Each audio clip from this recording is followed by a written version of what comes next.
Hello friends, VFX magic channel में आप लोग का फिर से बहुत बहुत स्वागत है। आज हम लोग बहुत ही इम्पोर्टेंट टॉपिक्स के ऊपर डिस्कशन करने वाले हैं और वो टॉपिक्स है आप पेन प्रेप टेस्ट के लिए कैसे अपने आप को प्रिपेयर कर सकते हो। तो चलिए स्टार्ट करते हैं। तो शॉर्ट स्टार्ट करने से पहले मैं कुछ चीज़ें आपके साथ शेयर करने वाला हूँ, तो वो आप ज़रूर ध्यान दे के सुनना। आप जब भी कोई भी प्रेप टेस्ट के लिए प्रिपेयर करना चाहते हो या जाना चाहते हो तो कुछ चीज़ें आपको बहुत ध्यान देना पड़ेगा। एक चीज़ है, अगर आप एक फ्रेशर हो तो डेफिनेटली आपको शो रील तो आपको रेडी करना ही पड़ेगा, वो मास्ट है। और इवन आप एक मिड लेवल या सीनियर आर्टिस्ट भी हो तब भी आपके पास अगर एक शो रील है तो ये आपके लिए हमेशा एक प्लस पॉइंट रहेगा। तो अभी बहुत सारे दोस्तों के पास ये सवाल हो सकता है कि पेन प्रेप टेस्ट में किस तरीके का शॉट मिलता है या किस तरीके का शॉट उनको करने के लिए मिलता है। तो सबसे पहले तो ये डिपेंड करता है कि टेस्ट कहाँ पे हो रहा है।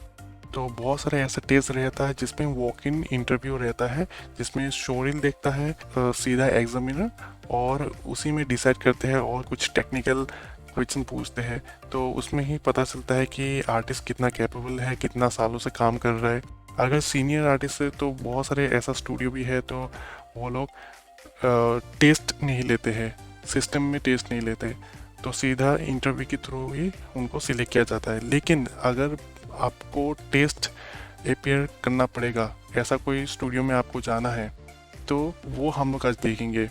तो बहुत सारे लोगों को ये सवाल रहता है कि किस किस्म का शॉट उनको करने के लिए मिलेगा। मैंने आज तक जितना भी नोटिस किया तो मोस्ट ऑफ द स्टूडियोज एक दिन या एक दिन से ज्यादा around 2 days, max to max 2 days के आसपास ही टाइम रखता है कोई भी टेस्ट के लिए। तो मोस्ट ऑफ द केसेस में एक दिन का ही टाइम रहता है आपको टेस्ट क्लियर करने के लिए। तो पहला तो एक छोटा सा राउंड रहता है, टेक्निकल राउंड, तो जिसमें आपको टेक्निकल क्वेश्चन पूछा जाएगा। और सेकंड जो है वो है प्रैक्टिकल।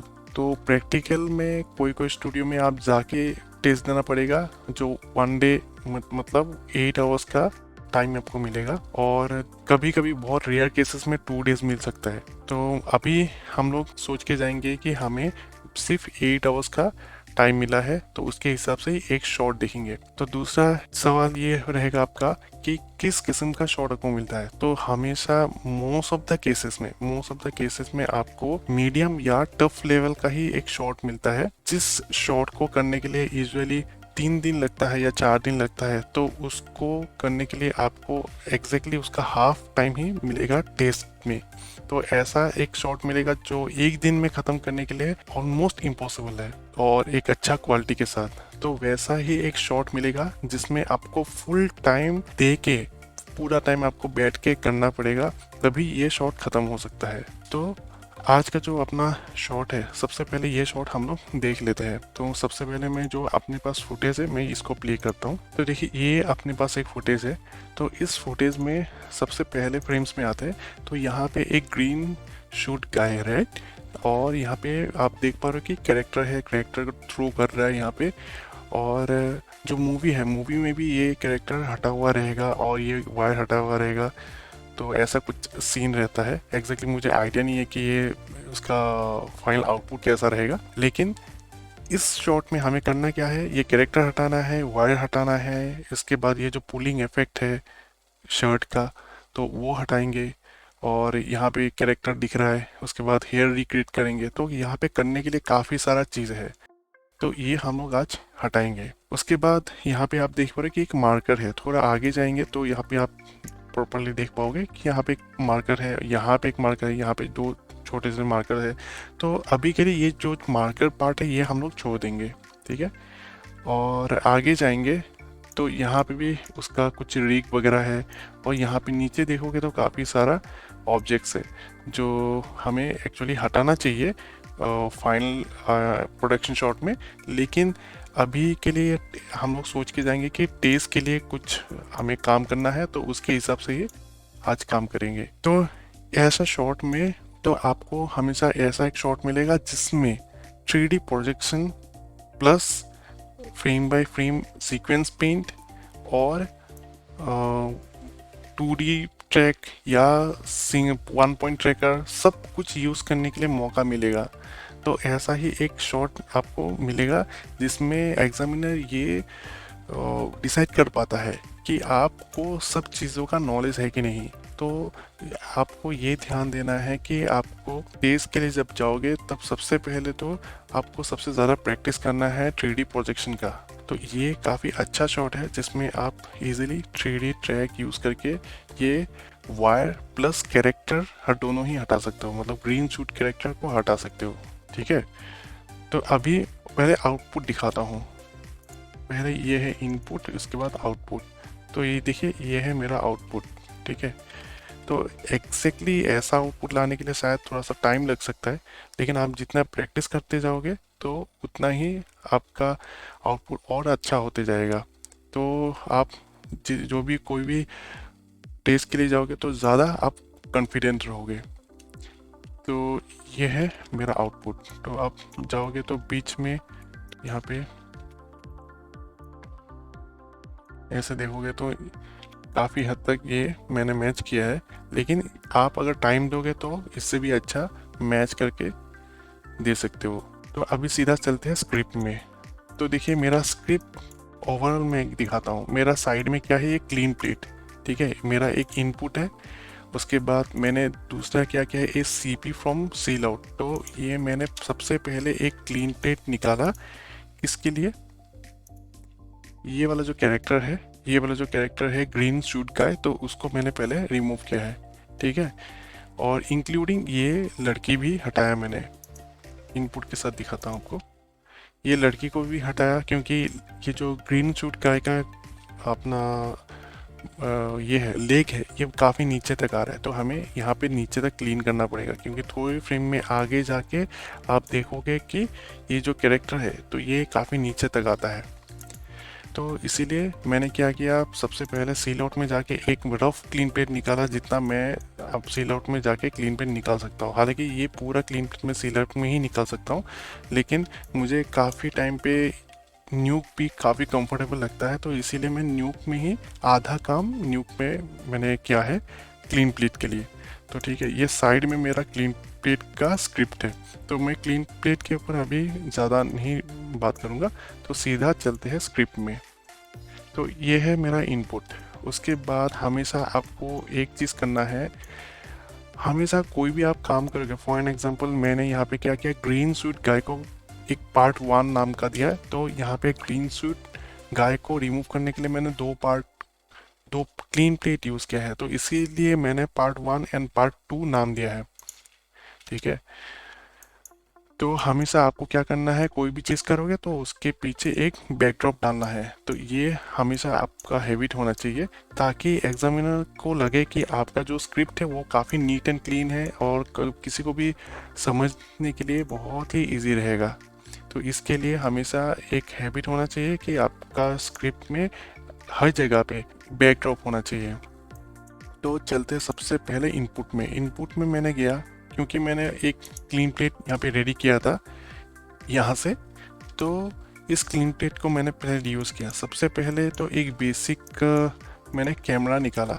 तो यहाँ पे और एक चीज़ मैं बताना चाहता हूँ, कुछ चीज़ें मैं यहाँ पे स्किप करने वाला हूँ, और जो भी चीज़ मैं स्किप करूँगा तो उसका मैं वीडियो ऑलरेडी बना के रखा हूँ, क्योंकि ये करने के लिए कम से कम 1 दिन तो लगेगा आपको ये शॉट ख़त्म करने के लिए। तो मैं डेफिनेटली ये आधा घंटे का वीडियो में सब कुछ तो आपको दिखा नहीं पाऊँगा, लेकिन मैं एंड ऑफ द वीडियो ये आपका जो मेरा आउटपुट है और स्क्रिप्ट है और इनपुट है सब आपके साथ शेयर कर दूंगा, ताकि आप खुद से प्रैक्टिस कर सकते हो।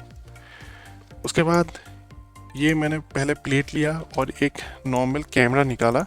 तो कैमरा निकालने के बाद सीधा कॉपी प्रीमल यूज़ करके मैंने इतना ही पार्ट को मैंने कट किया और उसके ठीक नीचे एक ग्रिड वॉप लगाया। मैं ओवरले ऑन कर देता हूँ, क्यू प्रेस करना है।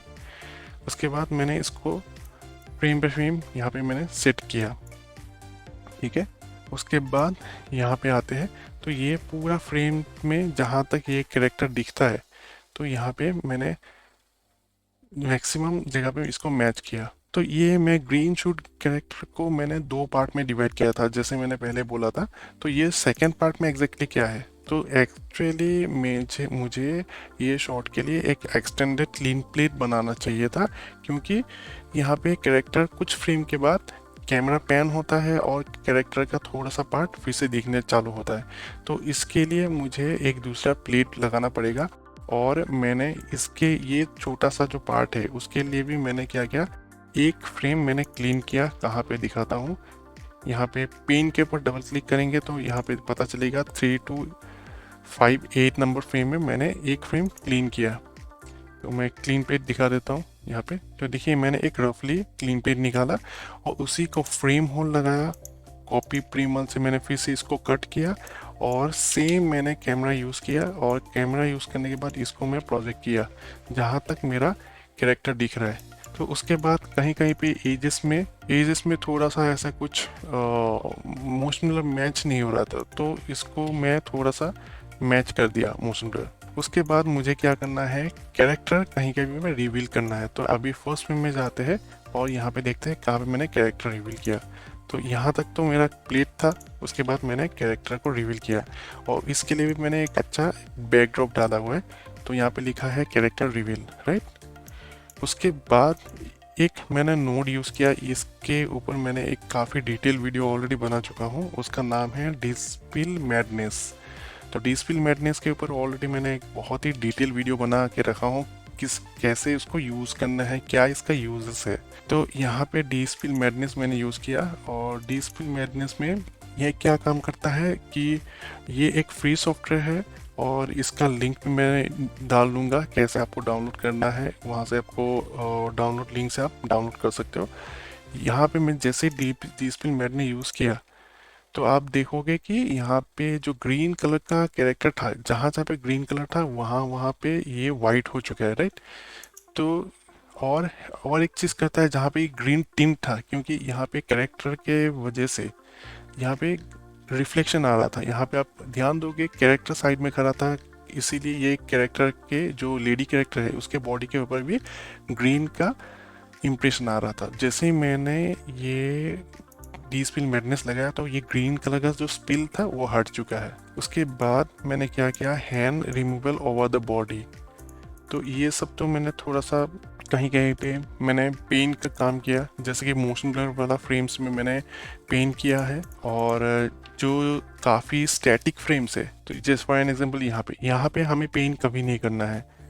अगर ऐसा कोई स्टैटिक या स्लो मोशन फ्रेम्स में अगर हम लोग पेंट करने जाएंगे तो पूरी तरीके से फंसने का चांसेस है। तो इसीलिए मैं क्या किया, यहाँ पे मैंने एक फिर से क्लीन प्लेट बनाया। इसको मैं ऑन ऑफ करके दिखाता हूँ। देखिए ये मैंने एक प्लेट बनाया जहाँ पे मैंने सिर्फ हैंड को रिमूव किया है, और यहाँ पे जो पुलिंग अपना यहाँ पे जो अपना रिग का जो पार्ट था तो उसको भी मैंने रिमूव किया है, फ्रेम होल लिया। और यहाँ पे इसके लिए तो मैंने ट्रैक भी यूज़ नहीं किया, क्योंकि काफ़ी कम फ्रेम में ये आ रहा था। तो मैनुअली मैं ग्रिड वॉप से ही कुछ फ्रेम इसको मैनुअली एडजस्ट करके फिक्स कर दिया। उसके बाद आता है वायर वाला पार्ट। तो हमेशा देखना है कि आप अपने शॉट को कैसे डिवाइड कर सकते हो। तो इसमें 3 पार्ट आता है। एक तो है पहले इनिशियल फ्रेम्स जहाँ पे ये गिम्प दिखता है, ये ग्रीन कलर का सूट का ये दिखता है। तो ये वाला हो गया एक पार्ट जहाँ पे मोशन काफ़ी कम है। तो यहाँ पे हम लोग को प्लेट ही लगाना पड़ेगा। यहाँ पे पेन करेंगे फ्रेम बाय फ्रेम तो हमेशा फंसने का चांसेस है। तो यहाँ पे बिल्कुल भी हमें पेंट नहीं करना है। दूसरा जो हो गया बीच वाला फ्रेम में हम आप देखोगे कि यहाँ पे अगर हम लोग वायर हटाने के लिए फ्रेम बाय फ्रेम पेंट भी करेंगे तो ये नोटिसेबल नहीं रहेगा। तो इजीली हम लोग इसको वायर हटा सकते हैं। और जैसे ही ये स्लो हो जाता है तो मैंने क्या किया, देखिए इस फ्रेम से मतलब 80 नंबर फ्रेम से मैंने इस वायर को छोड़ दिया। इसके बाद मैंने कोई भी पेंट नहीं किया है इसको। तो आप मैक्सिमम क्या कर सकते हो कि जितना हो सके मोशन ब्लर वाला फ्रेम्स एक सील आउट में आपको पेंट करना है, ठीक है। और उसके बाद सील आउट में पेंट करने के बाद इसका जो रेंडर है मैं ये लेके आया, क्योंकि मेरा इनपुट जेपीजी में है तो इसीलिए मैं इसको भी सील आउट का पेन को भी जेपीजी में ही लेके आया। तो इसको मैंने क्या किया, मैनुअली उसको कट करके लेके आया ऐसे। रोटो डाल के। उसके बाद इसको मैंने ऐड कर दिया अपना स्क्रिप्ट में कॉपी प्रीमियम लगा के, ठीक है।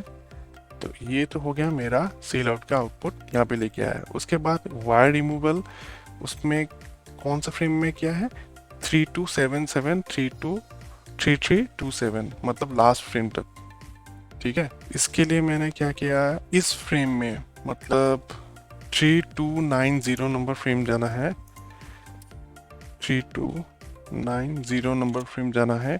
और इसमें मैंने एक सिंगल फ्रेम सील आउट से पेंट करके मैंने सिर्फ एक वायर हटाया, क्योंकि हमें ये लास्ट जो स्टैटिक्स फ्रेम है या स्लो मोशन फ्रेम से इसमें फिर से हमें प्लेट लगाना है। तो इसके लिए मैंने क्या किया है, सिंपल एक 1 पॉइंट ट्रैकर लिया है और इसको ट्रैक कर लिया, और ट्रैक करने के बाद मैंने इसको प्लेस किया इस एरिया पे, ठीक है। तो ये जो मैंने ट्रैकर लिया है, तो ये आप सिंपल ये जो मैंने पहले निकाला था कैमरा, तो उसको यूज करके ही आप ये वाला पार्ट रिमूव कर सकते हो। लेकिन एक चीज ध्यान देना है, आप जितनी बार कैमरा को रीयूज करोगे उतना ही आपका शॉट थोड़ा सा हेवी होते जाएगा।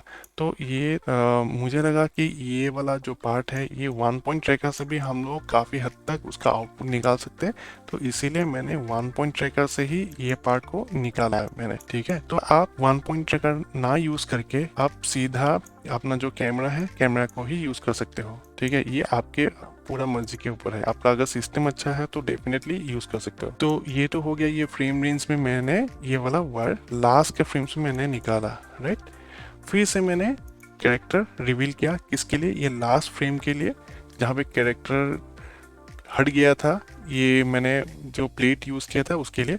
और उसके ऊपर मैंने वायर के साइड में मैंने रिवील डाला, और जो कैरेक्टर है, कैरेक्टर को भी मैंने एक गार्बेज रोटो डाल के रिवील किया है। उसके बाद फाइनली क्या हो गया, फाइनली कहीं कहीं पे छोटा छोटा पार्ट में वायर रह गया था, तो वो मैंने मैन्युअली पेंट कर लिया। तो ये मेरा पेंट का नोड है।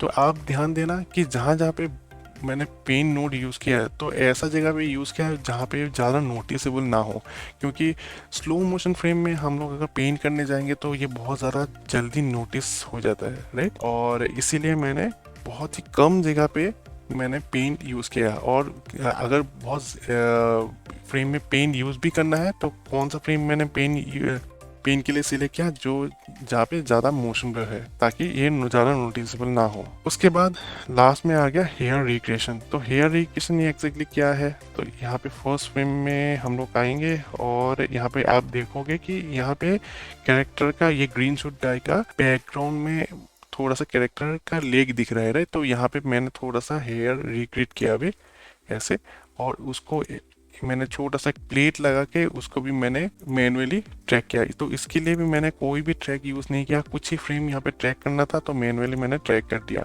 और फाइनली एक क्रॉप लगाया, क्रॉप आप लगा भी सकते हो, नहीं भी लगा सकते हो, आपकी मर्जी है। और एक फ्रेम होल्ड लगा, ये फ्रेम होल्ड का बहुत ज़्यादा इंपॉर्टेंट है इस शॉट के लिए। एक्चुअली यूजुअली आपको ये वाला फ्रेम होल्ड का कभी भी ज़रूरत नहीं पड़ेगा, लेकिन इस शॉट में थोड़ा सा डिफरेंट है। ये शॉट का एक प्रॉब्लम है, तो उसको मैं आपको बता देता हूँ। तो ये प्रॉब्लम क्या है कि बीच में आपको मिलेगा कोई दो फ्रेम स्टैटिक फ्रेम, ठीक है। तो 2 स्टैटिक फ्रेम मिलेगा, एक प्रॉब्लम है। और ये प्रॉब्लम क्यों आ रहा है, क्योंकि मैंने QT से इसको कन्वर्ट किया है फ्रेम्स में। तो अगर आपका जो फ्रेम रेट है अगर वो मैच नहीं होता तो ये स्टैटिक फ्रेम वाला प्रॉब्लम आने का चांसेस रहता है। मैं इनपुट में आपको दिखा देता हूँ। तो ये दिखे, ये 2 जो फ्रेम है 3246 और 3247, यहाँ पे ध्यान देना 3246 एंड 47 दोनों फ्रेम आइडेंटिकल है। तो ऐसा फ्रेम में इवन आपको मोशन ब्लर भी मैच करने के लिए थोड़ा सा दिक्कत हो सकता है। लेकिन ये ऐसा क्यों हो रहा है, क्योंकि मैंने सिर्फ QT से डाउन कन्वर्ट किया है। तो इसको सॉल्व करने के लिए मैंने क्या किया है कि बीच बीच में यहाँ पे मैंने की लगा दिया, ठीक है। तो यहाँ पे फॉर एग्जांपल मुझे क्या करना है, आप यहाँ पे देना, यहाँ पे 46 है, राइट। हाँ, तो यहाँ पे 3246 और 3247 ये दोनों अगर मुझे सेम फ्रेम रखना है, यहाँ पे ध्यान देना 3246 यहाँ पे है, और भले हम लोग 3247 फ्रेम में चले गए, लेकिन यहाँ पे मैंने की लगा के क्या कर दिया 3246, मतलब पीछे वाला फ्रेम का ही फ्रेम यहाँ पे होल्ड करके रख दिया, ताकि मुझे दोनों फ्रेम में अलग से काम नहीं करना है। तो ये जब आप खुद से ये शॉट करोगे तो ये वाला नोट का काम भी आपको समझ में आ जाएगा।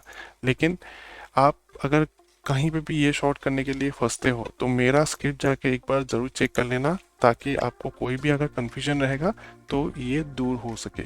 और एक चीज़ फाइनली मैं आपको बताना चाहता हूँ, और वो चीज़ है, बहुत लोगों का ये सवाल रहता है कि जब हम लोग टेस्ट के लिए जाएंगे या टेस्ट देंगे तो क्या फाइनली ग्रीन करना है क्या अपना शॉट को। हाँ, अगर आपका जो शॉट है वो डीनोइज वाला इनपुट नहीं मिला है तो आपको डेफिनेटली, अगर ग्रीन फुटेज में आप काम कर रहे हो तो जितना आपका वर्क एरिया रहेगा उसके ऊपर ग्रीन डालना बहुत ही ज़रूरी है। ठीक है, तो ग्रीन आपको ही डालना है, और आपको ये ग्रीन जब डालोगे ये भी एक आपके लिए प्लस पॉइंट रहेगा। तो ये मेरा स्क्रिप्ट, क्योंकि मेरा सिस्टम इतना ज़्यादा हैवी नहीं है ग्रीन डालने के लिए, तो मैंने ग्रीन यहाँ पे डाल के दिखाया नहीं। और अगर ग्रीन कैसे डालना है इसके बारे में आपको जानना है तो मैंने ऑलरेडी एक वीडियो बना के रखा हूँ, तो वो जाके आप ज़रूर चेक कर लेना। ये तो हो गया मेरा स्क्रिप्ट के बारे में। तो एक चीज़ मैं आपको बताना चाहता हूँ, सील आउट वायर रिमूवल यहाँ पे जो मैंने पार्ट यूज़ किया है। तो आपको, आपके मन में अगर कोई भी सवाल सील आउट पेन से रिलेटेड है तो सील आउट के पेन के ऊपर भी मैंने डिटेल वीडियो बना के रखा हूँ। इस वीडियो में ये चीज़ मैं स्किप कर रहा हूँ क्योंकि नहीं तो वीडियो बहुत ज़्यादा लंबा हो जाएगा। तो दोस्तों, आज का वीडियो में इतना ही था। तो आज का वीडियो से रिलेटेड आपको अगर कुछ भी डाउट रहेगा तो प्लीज़ कमेंट सेक्शन में डालिए, मैं आपको ज़रूर हेल्प करने के लिए ट्राई करूँगा। उम्मीद करता हूँ ये शॉट आप अगर प्रैक्टिस करोगे तो डेफिनेटली आपका कॉन्फिडेंस काफ़ी हद तक बूस्ट होगा। तो फिर मिलते हैं नेक्स्ट वीडियो में। अगर आज का वीडियो अगर आपको अच्छा लगा तो प्लीज़ एक लाइक करना मत भूलिएगा, और आप अगर मेरे चैनल में पहली बार आए हो तो प्लीज़ सब्सक्राइब करना मत भूलिएगा। तो फिर मिलते हैं नेक्स्ट वीडियो में। Thanks for watching.